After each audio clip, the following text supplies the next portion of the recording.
শুনছেন? না তো কি? ওই যে রাসেল ভাইপার আছে না? কোন রাসেল? ওই যে আবিদ লেসেরা রাসেল? আরে না, রাসেল ভাইপার একটা সাপের নাম। ওই সাপ ধরে দিতে পারলে সরকার থেকে 50,000 টাকা পুরস্কার। কি কর সাপের এত দাম? হ। ওই দিন তো আমি একটা বাড়ি মাইরা লাইছি। কি কোন সাপ মাইরা লাইছেন? হ।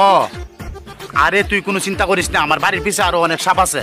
আই যাই দুজনে যাই একটা ধরে লই যাই। আরে মিয়া খারাপ খান, ওইটি তো দুরা সাপ ধরলে কাম হইব না। রাসেল ভাইপার ধরতে হইব, রাসেল ভাইপার। রাসেল ভাইপার কই পামু? এটা তাহে কই? ওইটা জঙ্গলে তাহে, জঙ্গলে যা ধরতে হইব। আয়েন। আরে কারা? আমি হাপুরির ব্যস্তা পইরাই। হাপুরি না সাপুরি। আরে ওই এইটাই। আর আমার দাদার একটা মরণ বিন আছে, ওইটা লই আই। ঠিক আছে? তুই কারা? কি কর মরণ বিন আছে? বিন বাজিয়ে যাও সাপুরে, বিন বাজিয়ে যাও, বিন বাজিয়ে যাও সাপুরে।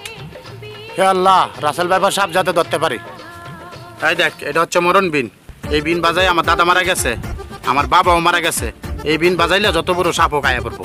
কি কন? তাহলে আমি বাজাই, আপনি বাজাইলে মরে যাইবেন? না না না, এটা তোর বাজানো যাবো না। এই বিন বাজাইয়া বেদের মেয়ে জোসনা ছবির নায়িকা অঞ্জু ঘোষের গলায় দেওয়া রক্ত আইছিল।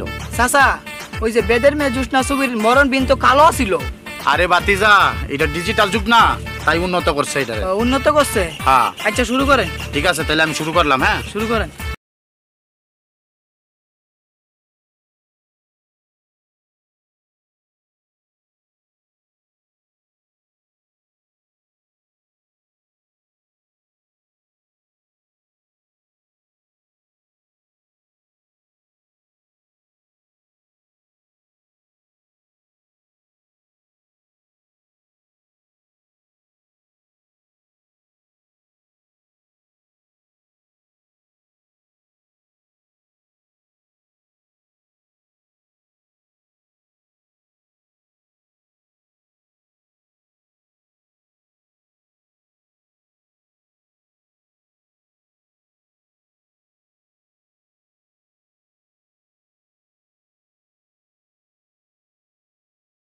চাচা, ওই যে রাসেল ভাইপার মানুষের রূপ ধরে আইছে, আমাদের মাইরা লাইব।